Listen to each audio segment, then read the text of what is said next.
Hey everybody, welcome to my bar and check out what I have here. I have some cool glasses. Cool glass, I guess I could say. And let's open this up. And this here's what it's gonna look like here. Look at that, this is sweet. It's like a pewter kind of look going on there, and a barrel look with the metal inside in it. And it's got a little foam, felt bottom to it so it won't scratch up whatever it goes on. And look at how cool that is. That's a really nice looking cup. So if I was to pour something in it, let me see. It says wooden barrel with accessories. I don't know, I guess this is just it here.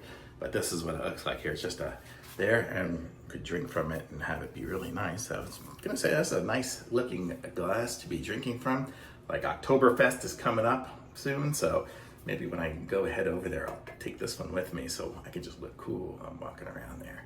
So neat cup, neat mug, and it just looks so cool. And this will be a fun one, so totally cool. Thumbs up, very nice.